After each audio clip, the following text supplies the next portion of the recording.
Hello everybody, so welcome back to another episode. In this one, we are once again reacting to basically the market's trend on Bngo stock recently, or Bngo, which is obviously nanogenomics company, and of course we can see over the past day, the stock has actually been trading pretty flat, but the overall notion of the day is ever so slightly down at minus 0.37%, so you guys already know that over the past 5 days, things, to be honest, are actually looking decent. I mean, I said in the last video, it was quite hard to predict where this one is going, and obviously we have seen that sell-off happen.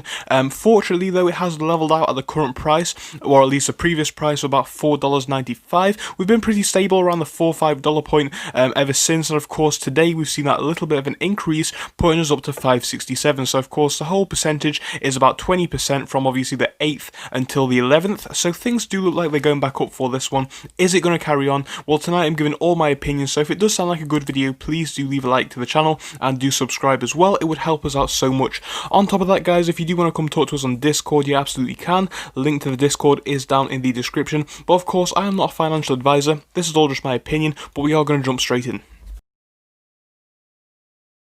Yeah, just looking at the charts here, we can see, like I said, Bngo or Bngo has been pretty flat basically since that initial hype did start. So it's fair enough that we saw a sell-off, because looking at how it was moving from basically the 22nd up until the high, we were up 1,209%. You guys don't even need me to tell you that. That's an insane increase to see, you know, it's huge. So it kind of makes sense that it went down a little bit, and fair enough to it for that. So, you know, it's just one of those things that happens once a bit of hype gets in it. It's bound to see a bit of a sell-off, as people probably are taking their profits. So yeah, then we have actually leveled out at that point, like I said, of about $4.95, and now it looks like we're going back up a little bit, and I think this really is going to start to set the tone for the rest of the week, because to be honest, I think it's one of those with this stock, I don't think we're going to see a 2,000% return again, but my personal view on this one, and by the way, when I say again, I don't mean in the next 2 to 3 weeks, I'm not saying it's not possible over the next year or so, but yeah, over the next 2 to 3 weeks, I think it's really going to be a bit more stable, and I would definitely hope this one's going to start to head back up.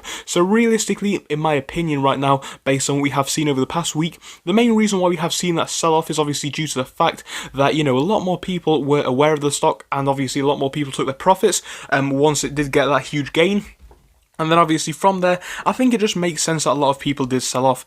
So yeah, guys, obviously going into the next week, my personal views on this one is, like I said, that it's probably, or at least hopefully, going to remain pretty stable, if not going up. So my personal views is that it's definitely going to see a little bit of an incline, maybe around the level that we have been seeing, you know, over today, perhaps a bit higher. I think we can definitely make about 2 to 5% a day if we are lucky in the gains on this stock. And I definitely think, you know, over the next month, in my personal opinion at least, we do have the potential to break to new highs, because obviously back at $7.20, yes, it was a decent price for the stock, but all being accounted for in the sense that, you know, it was hyped up a bit too quickly, it does make sense that it would have sold off. So looking at it now, obviously, like I said, a lot of that hype has come out of the market, and I think that's good. Now I think we've got some room for the proper investors to get in, and people who are willing to hold it for a bit longer, and honestly, I think that's a great thing. I think it's subsequently going to have a big effect on this stock's price, and I think we can expect good things for this one in the next few weeks and months. So would I buy this one at the current price?